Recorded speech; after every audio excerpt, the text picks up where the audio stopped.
Hello everyone.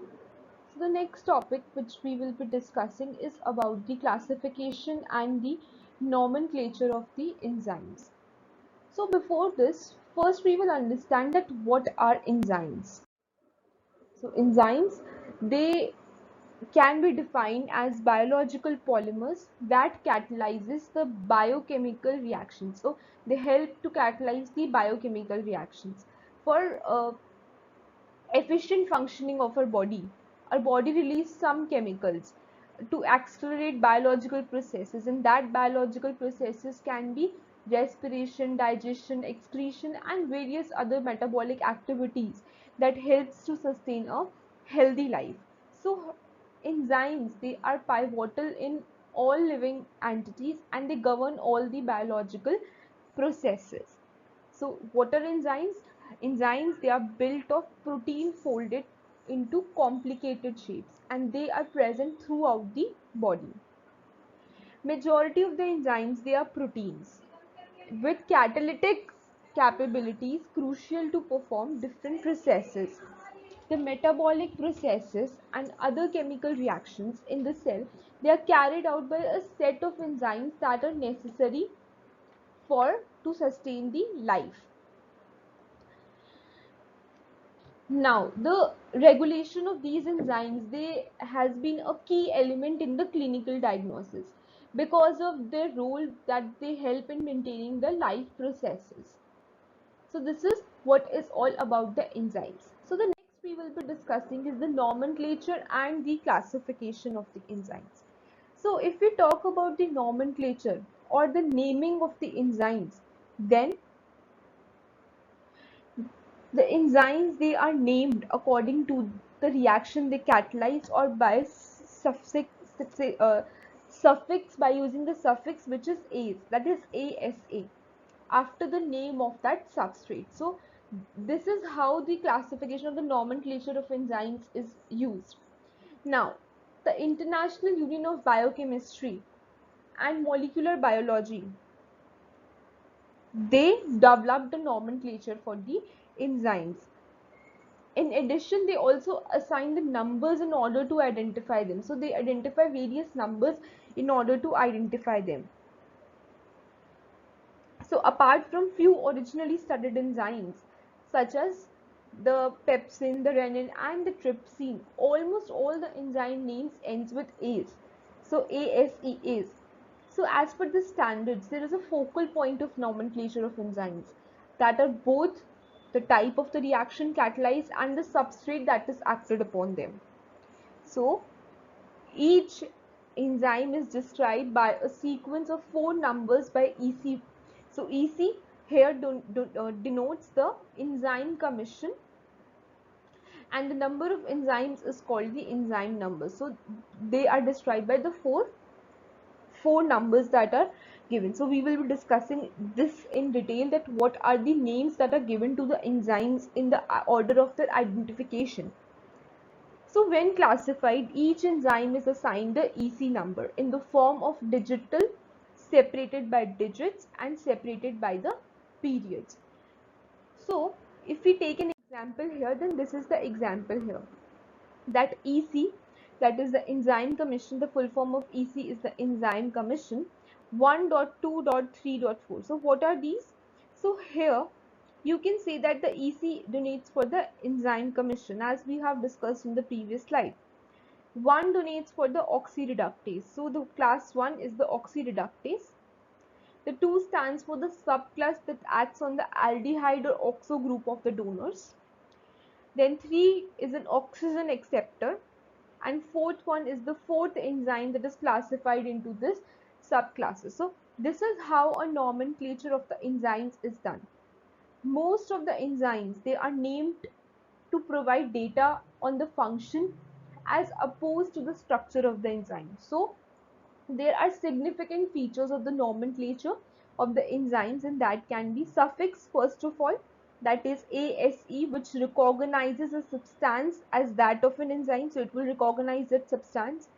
Then prefix, which is identified by the type of reaction the enzyme catalyzes.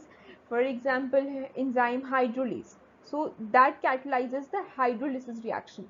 Enzyme oxidase, so that will catalyze the oxidation reaction. So these are the examples of prefix, that it helps to identify that which type of reaction is the enzyme involved in, or which type of reaction the enzyme will catalyze. In addition to the type of the reaction, the identity of the substrate is taken into consideration. So there is a glucose oxidase, for example, if we say, then it means it is a catalysis of glucose oxidation. Then if we say lactate dehydrogenase, it means there is a catalysis of eliminating hydrogen from the lactate ions. Lactase, there is a hydrolysis of lactose is catalyzed, and urease, which is the hydrolysis of urea which is being catalyzed. So in this way, the prefix, suffix, and the types of reaction are being identified in the nomenclature of the enzymes. So as per the naming, or as per the standards of International Union of Biochemistry, the name of the enzyme comprises of two parts. First is the name of the substrate for the enzyme, and the second, the reaction by the enzyme. So the second part therefore ends with ase. For example, if you see in this case as well, so this is a oxidoreductase. So that ase ends with this. So this is a suffix that ends with ase, that is lactate dehydrogenase, oxidoreductase. So these are some of the examples of the nomenclature. Now, the enzymes, they have been classified into the 6 categories, and that 6 categories are oxidoreductase, hydrolases, transferases, hydrolases, lysase, and ligase. So these are the 6 types of categories on the basis of the classification of enzymes. So we will be discussing in detail.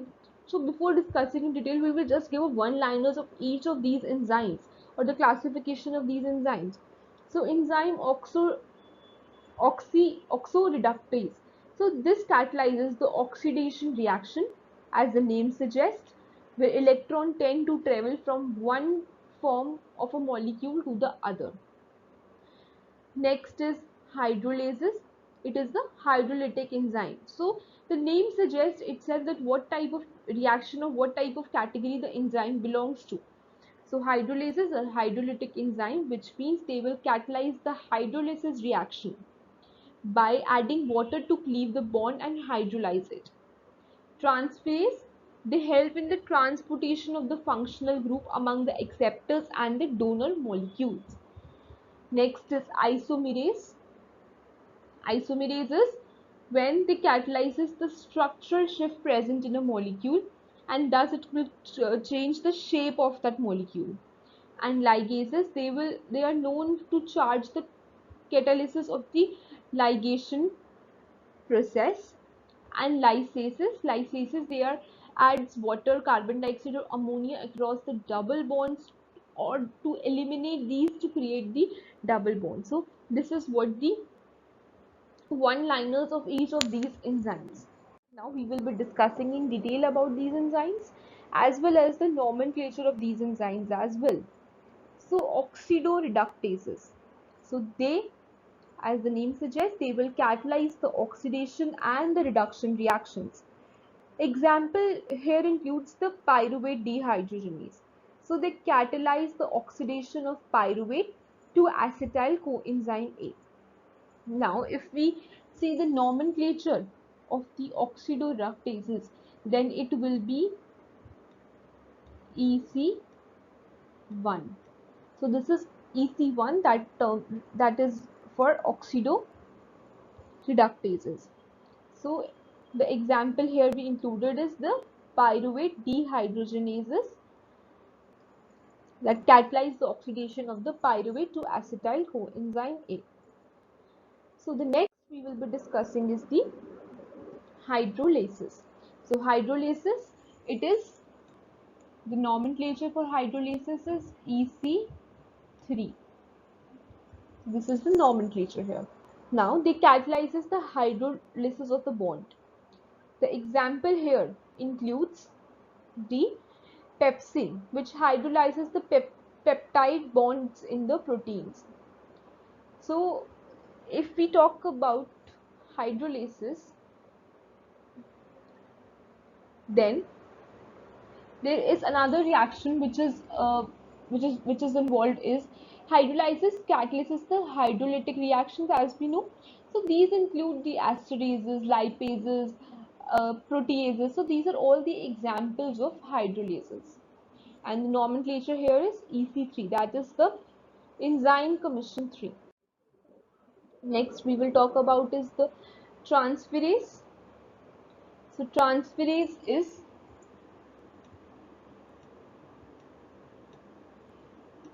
EC2. So these catalyzes transferring of a chemical group from one to the another compound. So example here will include transaminase, which transfer an amino group from one molecule to the another. So this is the example here. The next is the isomerases. So the nomenclature for isomerases is EC5. So EC5, what is isomerases? Isomerases, they catalyze the formation of an isomer of a compound.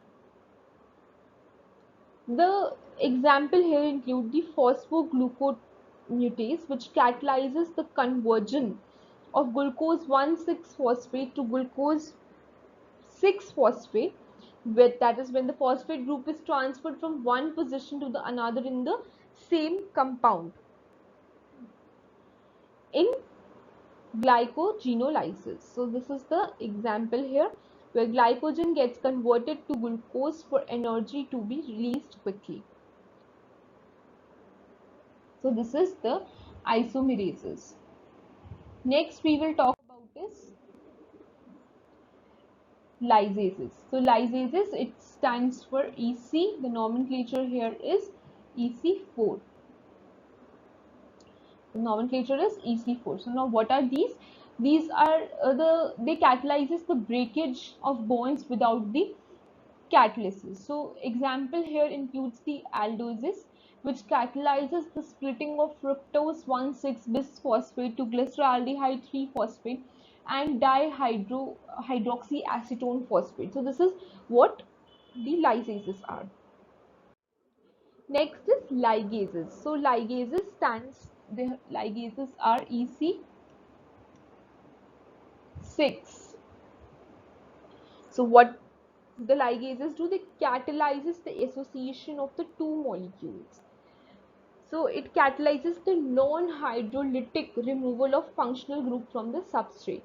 So what they do is they produces a double bond in the product or the reverse reaction. So the example here include when the DNA ligase catalyzes the joining of two fragments of DNA, they form a phosphodiester bond. So this is what is the ligases are. So the functions of the enzymes include, so there are various functions of the enzyme, that is it helps in the signal transduction. The most common enzyme which is used in the process includes the protein kinase and catalyzes the phosphorylation of the proteins. What they do is they help in the breakdown of larger molecules to smaller substances and can be easily absorbed by the body. They also help in generating the energy in the body, where ATP synthase, which is an enzyme that is involved in the synthesis of the energy.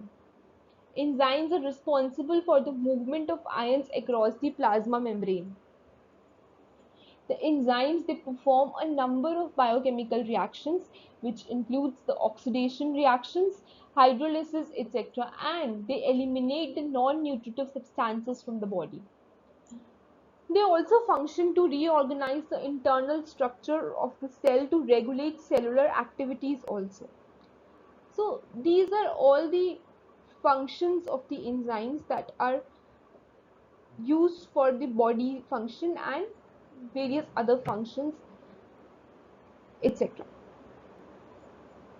Now this was all about the classification and nomenclature of enzymes. We have seen that how the enzymes are classified based on the nomenclature given by the International Union of Biochemistry and the Molecular Biology.